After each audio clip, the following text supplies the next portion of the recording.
3장 사대교회에 보내는 말씀.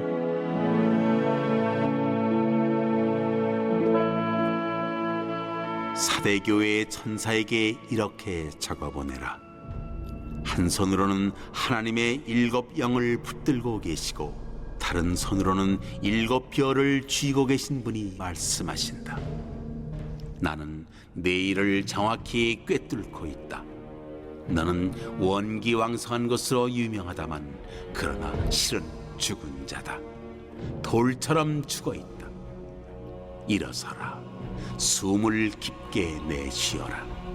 어쩌면 내 안에 아직 생명이 남아있을지 모른다. 그러나 네가 벌이는 그 분주한 일들로 봐서는 과연 그런지 나는 모르겠다. 내 일에서 하나님의 일은 이루어진 것이 아무것도 없다. 지금 내 상태는 절망적이다. 네가 전에 두 손에 받았던 그 선물을, 네가 귀로 들었던 그 메시지를 생각하여라. 다시 그것을 붙잡고 하나님께 돌아가라. 그러지 않고서 하나님은 안중에도 없이 이불을 머리 위까지 뒤집어 쓰고 계속 잠을 잔다면 나는 네가 전혀 생각지 못한 때에 돌아와서 네 삶에 한밤의 도둑처럼 들이닥칠 것이다. 사대에는 여전히 예수를 따르는 이들 몇이 있다. 그들은 세상의 길을 따라 쓰레기 더미에서 뒹굴지 않은 사람들이다. 그들은 나와 더불어 행진하게 될 것이다. 그들은 그럴 자격이 있음을 증명해 보였다. 승리하는 사람들은 그 개선 행진에 참여하게 된다. 그들의 이름은 생명책에서 지워지지 않을 것이다. 나는 그들을 위로 데리고 올라가서 내 아버지와 그분의 천사들에게 이름 불러 소개할 것이다. 너의 귀는 지금 깨어 있느냐? 귀 기울여 들어라. 바람 불어오는 그 말씀에, 교회들 가운데 불어오는 그 성령에 귀를 기울여라.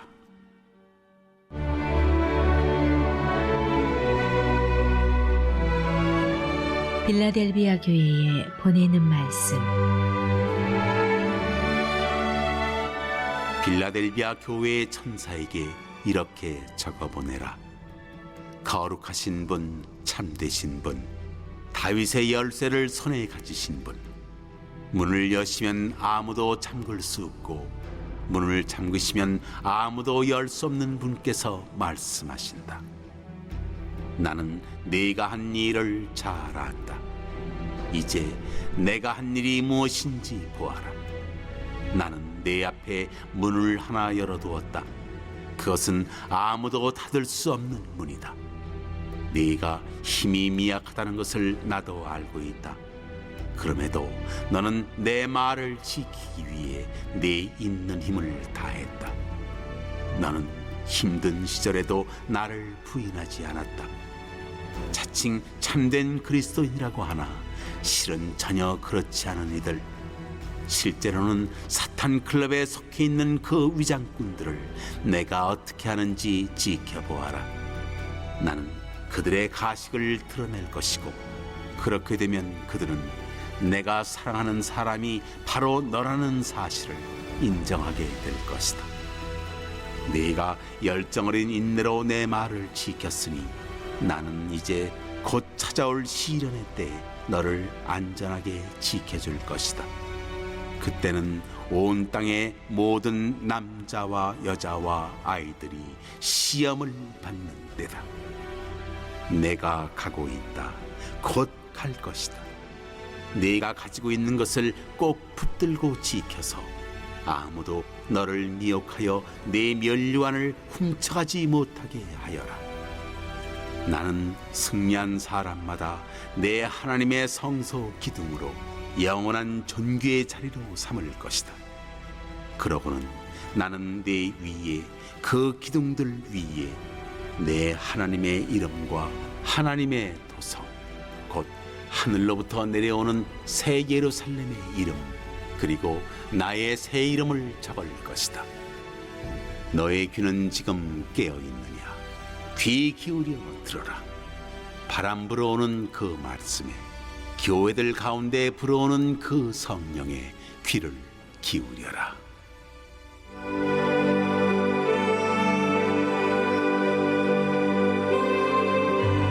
라오디게아 교회에 보내는 말씀. 라오디게아 교회의 천사에게 이렇게 적어보내라. 하나님의 예이신 분, 신실하고 확실한 증인이신 분, 하나님 창조의 으뜸이신 분이 말씀하신다. 나는 너를 속속들이 아는데 내게서는 내가 좋아할 만한 구석을 거의 찾을 수 없다. 너는 차갑지도 않고 뜨겁지도 않다. 차갑거나 아니면 뜨거웠으면 훨씬 더 낫겠다. 너는 진부하다. 너는 정체되었다. 너는 나를 토하고 싶도록 만든다. 나는 부자다. 나는 성공했다. 나는 부족한 것이 없다고 자랑한다. 자신이 실제로는 가련하고 눈멀고 누더기 옷에 집없는 거지라는 사실을 알지 못하고서 말이다. 나는 네가 이렇게 하기를 바란다. 나에게서 네 금을 사라. 불로 정련된 금이다. 그러면 너는 부자가 될 것이다. 나에게서 내 옷을 사라. 하늘에서 디자인된 옷이다. 너는 너무 오랫동안 거의 벌거벗은 채로 돌아다녔다. 내게서 내 눈의 바를 약을 사라. 볼 수 있도록, 정말로 볼 수 있도록 말이다. 나는 내가 사랑하는 이들을 책망한다. 자극하고 고치고 인도해서 그들이 최선의 삶을 살 수 있도록 해준다. 일어나라. 뒤로 돌아서라. 하나님을 향해 뛰어가라. 나를 보아라. 지금 내가 문 앞에 서 있다. 내가 녹화하고 있다. 만일 내가 부르는 소리를 네가 듣고 문을 열면 나는 곧장 들어가 너와 더불어 앉아 만찬을 나눌 것이다. 승리한 사람들은 상석에 내 옆자리에 앉게 될 것이다. 내가 승리했으므로 내 아버지 옆에 존귀한 자리에 앉게 된 것과 같다. 이것이 승리한 사람들에게 주는 내 선물이다. 너의 귀는 지금 깨어 있느냐? 귀 기울여 들어라. 바람 불어오는 그 말씀에 교회들 가운데 불어오는 그 성령에 귀 기울여라.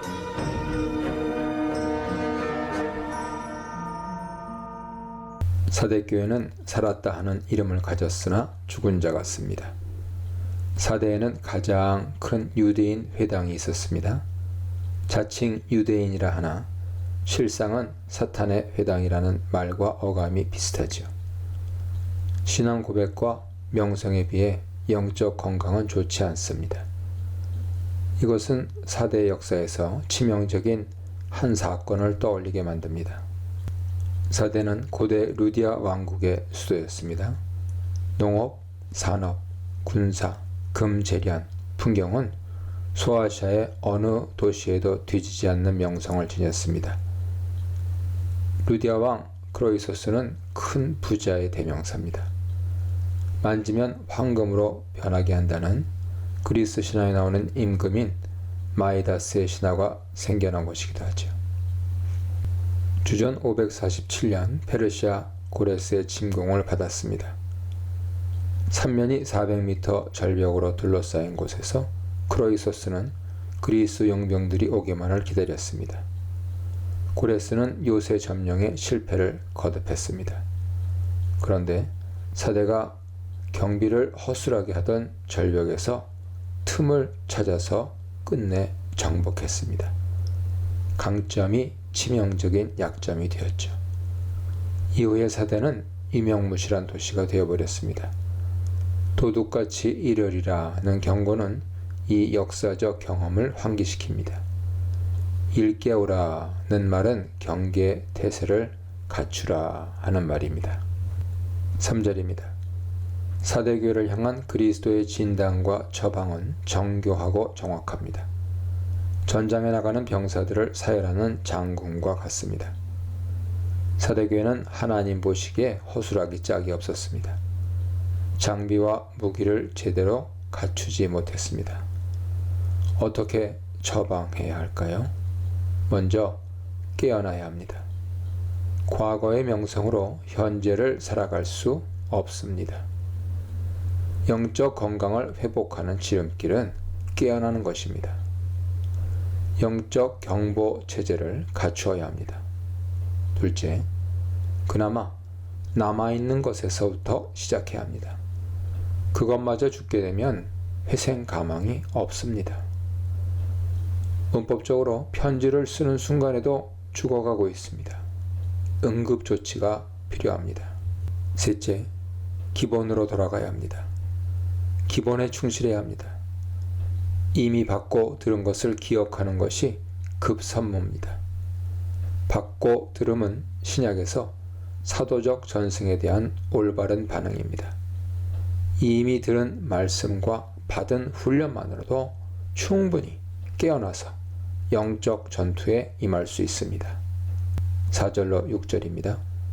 사대교회의 문제는 이방인 사회 속에서 복음의 증인으로서 존재감이 없었다는 것입니다. 사회적 압력에 무력하게 대응했고 과거의 명성을 우려먹고 있었습니다. 이런 교회의 희망이 있을까요? 이사야 6장이 그 답을 줍니다. 상수리나무와 밤나무가 배임을 당해도 구루터기는 살아있고 거룩한 씨는 남았습니다. 들을 귀 정형문이 선포되는 원래 맥락이죠. 전부나 다수가 아닌 소수의 남은 자를 향한 메시지입니다. 구루터기에서 가지가 나오고 뿌리에서 싹이 돋아납니다. 줄기와 싹을 통해 큰 숲을 만드십니다. 사대교회는 그래도 희망이 있습니다. 남은 자가 있습니다. 전투력을 가진 소수가 있습니다. 그 옷을 더럽히지 않은 몇 명이 있었습니다. 그들은 흰옷을 입고 어린 양의 잔치에 참여할 자격이 충분합니다. 복음에 합당한 가치를 가지고 있었습니다. 살아있는 교회는 흰옷을 입은 성도, 생명책에서 그 이름이 지워지지 않는 성도, 그리스도가 하나님과 천사 앞에서 증언하시는 성도 몇 명만 있어도 회생의 소망이 있습니다. 7, 8절입니다. 빌라델비아는 버가모의 왕이 200년 전에 창건한 도시입니다. 빌라델비아는 자신에게 각별한 충성을 보인 형제를 기념하여 형제의 사랑이라는 뜻으로 도시 이름을 명명했습니다. 지진대 위에 건설된 도시는 수많은 지진으로 문화의 꽃을 피우지 못했습니다. 특히 주전 17년의 대지진으로 도시가 잿더미가 되었습니다. 요한이 편지를 쓸 때도 여전히 수많은 건물과 신전들이 재건되고 있었습니다. 빌라델비아의 유대인들은 민족주의가 매우 강했습니다. 서머나에서와 같이 그리스도인들을 회당에서 박해하고 축출했습니다. 인구 4,000명에 불과한 작은 도시에 터를 잡은 교회는 보호받을 수 있는 안전망이 전혀 없었습니다. 그러나 그리스도께서 빌라델비아 교회를 아십니다. 작은 교회, 적은 능력, 낮은 사회적 지위를 갖고서도 증언의 효력을 지닌 공동체입니다. 배교 행위를 하지 않았습니다. 타협하거나 동화되거나 흡수되지 않았습니다. 그리스도는 다윗의 열쇠를 가졌습니다. 이사야 22장 22절의 엘리야김은 다윗 가문에 접근하는 자들을 통제하는 권세를 받았습니다. 고레스 왕은 열왕을 항복시키고 정복한 도성의 문을 닫지 못하게 했습니다. 그리스도는 이 작은 공동체에 열린 문을 두셨습니다. 고레스를 통해 연약한 이스라엘을 강하게 하여 열방이 굴복하도록 만들었습니다. 예수님은 작은 공동체인 빌라델비아 교회를 능하게 하셔서 대적의 문을 취하게 하십니다. 증언의 효력을 드러내게 하십니다. 9절로 11절입니다. 빌라델비아 교회의 문제는 도시의 유대인에게서 비롯되었습니다. 길드와 시민사회의 안정된 기반을 구축한 유대인들은 예루살렘 멸망 이후로부터 기독교에 적대적이었습니다. 회당에서 기독교인들을 축출했습니다. 유대 그리스도인에게 회당은 위협적인 존재가 되었습니다. 아브라함과 후손에게 한 약속의 진정한 유업을 이을 자가 누굽니까? 누가 하나님의 사랑을 입은 자들입니까? 누가 참 회당입니까? 대답은 하나님 나라의 열린 문이 어디에 열려 있는가에 달려 있습니다. 구체적으로 요한계시록은 예상을 뒤엎는 대답을 합니다. 유대인 회당 중에서 몇몇이 교회로 와서 무릎을 꿇을 것입니다. 이사야는 이방인들이 마지막 날에 이스라엘과 하나님 앞에 와서 무릎을 꿇을 것이라고 예언합니다. 이사야 45장 14절, 49장 23절, 60장 14절 보세요. 요한계시록에서 아이러니한 반전이 일어납니다. 빌라델비아 교회의 증언으로 유대인들이 죽게 돌아옵니다. 바울은 이방인의 구원이 유대인의 시샘을 유발하여 주를 찾게 할 것이라고 로마서 11장에서 전망합니다. 복음을 증언하는 교회는 대적을 향해 문을 닫는 것이 아니라 대적의 문을 취합니다. 진정한 교회는 사회적 차별과 혐오와 정죄함으로 대적을 공격하거나 문을 걸어 잠그지 않습니다. 오히려 대적에게 문을 열어 돌아오도록 만듭니다. 요한계시록 11장의 두 증인이 그 모델이죠. 12, 13절입니다. 이기는 자는 이 땅에 임하는 새 예루살렘의 영원한 거주민이 됩니다. 불신자들, 땅에 거하는 자들이 환난을 당할 때 성도는 시험의 때를 면하게 됩니다. 환난으로부터 물리적인 이동을 시키는 휴거가 아닙니다. 사탄의 권세로부터 성도를 영적으로 보호하십니다. 7장의 인침과 11장의 측량은 같은 의미죠. 환난으로 육신은 해를 입어도 영은 절대적으로 보호하십니다. 도리어 하나님의 성전의 기둥이 되게 하십니다. 지진의 트라우마를 겪고 있는 빌라델비아 교인들에게는 엄청난 위로입니다. 빌라델비아는 선교적 교회의 참 모델입니다. 적은 능력으로 주변 사회를 변혁시킵니다. 요한계시록 11장에 신실한 증언을 하는 교회의 모델입니다. 겉과 속이 다른 교회, 안과 밖이 다른 교회, 오늘과 내일이 다른 교회에 대해 묵상해 보시기 바랍니다. 14절입니다. 여기 등장하는 그리스도의 모습은 교회가 가지고 있는 문제의 본질이 무엇인지를 나타냅니다. 첫째, 그리스도는 아멘이십니다. 아멘, 충성, 참은 같은 어근을 가지고 있죠. 이사야 65장 16절에 아멘을 독립시켜서 확대하여 번역한 표현입니다. 이사야 65장 17절로 25절은 새 하늘과 새 땅의 창조에 대한 선포입니다. 이사야 65장 13절로 15절은 실패한 증인과 신실한 증인인 하나님의 종, 이사야 40장부터 53장의 고난받는 종을 믿는 자들이죠. 신실한 하나님의 종을 비교합니다. 그리고 이사야 65장 16절은 하나님이 새 창조의 신실한 증인임을 약속합니다.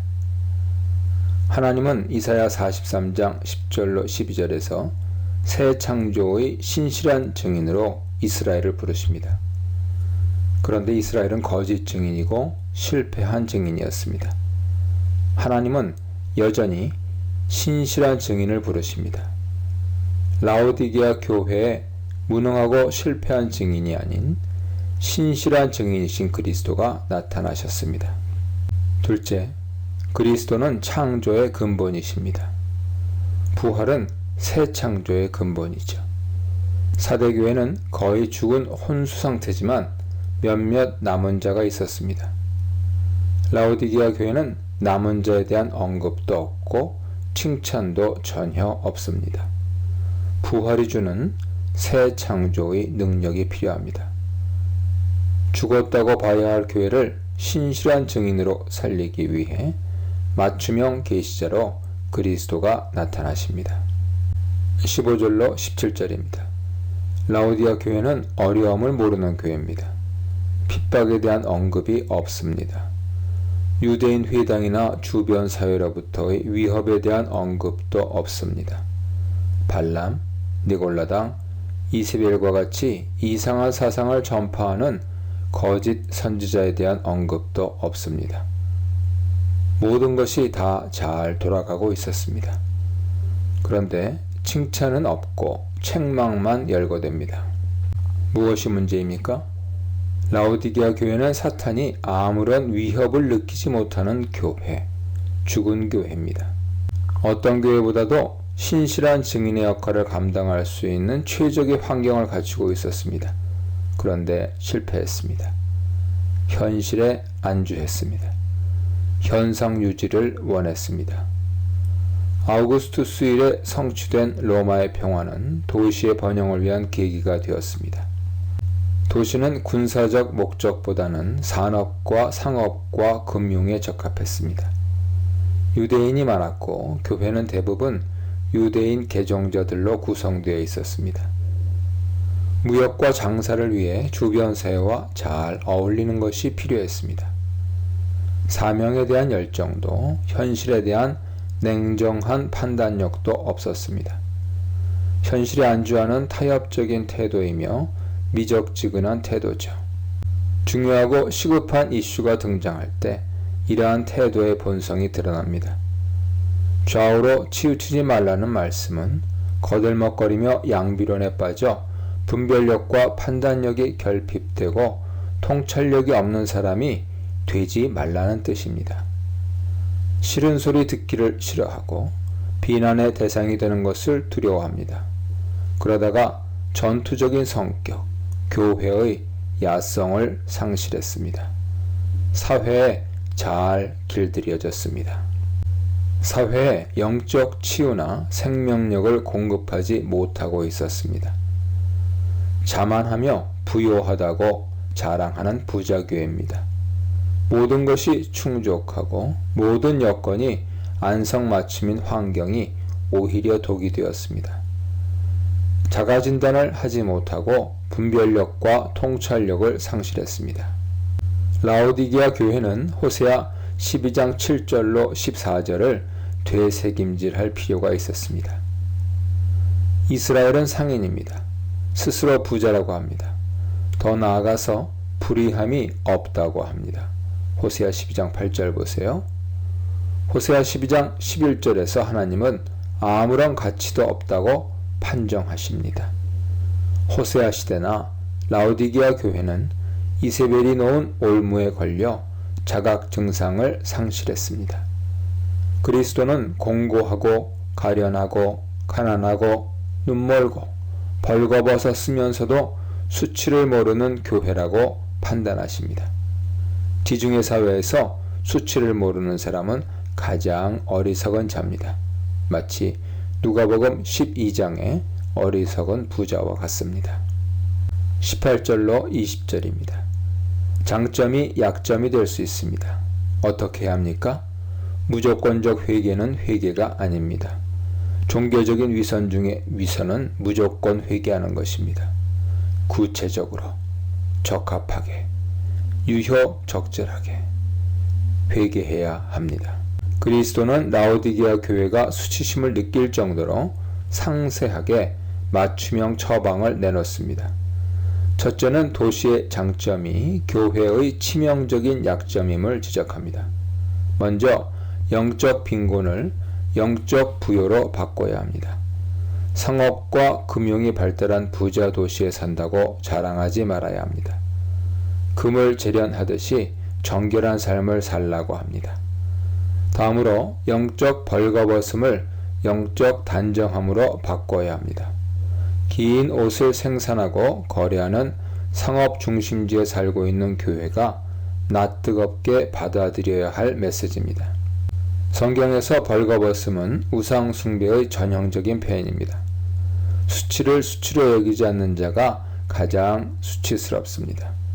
다음으로 영적 시력을 회복해야 합니다. 안약을 사서 발라야 합니다. 영적 분별력과 통찰력을 상실하면 영적 시각 장애인이 됩니다. 세상은 선악에 대한 분별, 모조품과 진품에 대한 구분, 가짜 뉴스와 진실에 대한 판단을 그리스도인에게 요구하고 있습니다. 그런데 기독교가 가짜를 퍼뜨리는 본거지가 된다면 라오디게아 교회 수준으로 전락한 것이 됩니다. 영적 통찰력의 회복이 요구됩니다. 교회가 세상보다 나은 점은 권력, 부, 명예가 아닙니다. 진리를 알고 역사의 방향을 알기에 세상의 영적인 전망을 제시할 수 있는 유리한 위치에 있습니다. 둘째로, 라오디게아 교회는 열정을 회복해야 합니다.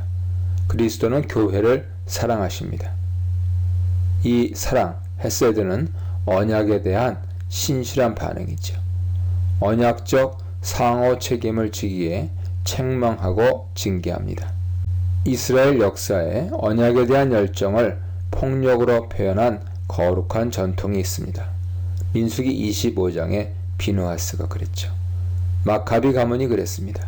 사악한 헬라왕 안티오쿠스 에피파네스 4세의 폭정에 항거하여 유대를 해방시켰습니다. 신약의 열심당원이 그랬습니다. 요한계시록의 독자들은 로마의 폭정에 결사항전했습니다. 요한복음 2장 17절을 보면 예수님도 그 열정을 가지셨습니다. 빌립보서 3장 6절을 보면 사도 바울도 그랬습니다. 라오디게아 교회도 이 열정의 회복이 필요합니다. 로마 제국의 이데올로기에 항거하며 신실한 증인의 역할을 감당하는 열정의 회복이 필요합니다. 셋째로, 신실한 청지기가 되어야 합니다. 문을 두드리는 그리스도는 종교화의 중요한 주제입니다. 그러나 대부분 요점을 파악하지 못하고 그립니다. 전형적인 해석은 신자의 집에 손님으로 오신 그리스도 또는 성찬의 시간에 문 밖에 서 있는 그리스도로 이해합니다. 그러나 본문은 공관복음의 파루시아 비유들의 전승사적 발전입니다. 누가복음 12장과 마태복음 24장에 깨어있는 청지기의 비유, 마가복음 13장 33절 이하의 문지기 비유가 이 구절의 원래 전승입니다. 그리스도는 밤중에 도착하시는 주인의 모습입니다. 주인은 먼 거리에 볼 일이 있어서 언제 집에 도착할지 알지 못합니다. 그래도 주인의 귀환에 항상 준비가 되어 있는지가 핵심입니다. 집이나 문을 신자의 마음으로 해석하는 알레고리는 도둑같이 오시는 인자를 제대로 설명하지 못합니다. 21, 22절입니다. 20절에 이어 21절은 어린 양의 대잔치, 종말론적인 메시아 잔치의 주제를 부각시킵니다. 이기는 자에게 주신다는 약속은 사실상 경고죠. 이기는 자는 미완성 독립격입니다. 약속의 유업을 받기 위한 선결 조건을 말합니다. 이김의 절대적 필요성을 강조합니다.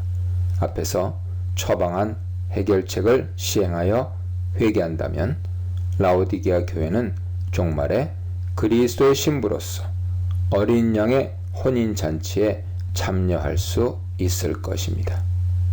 기만적 신앙, 타협적 신앙, 실천적 회개에 대해 묵상해 보시기 바랍니다.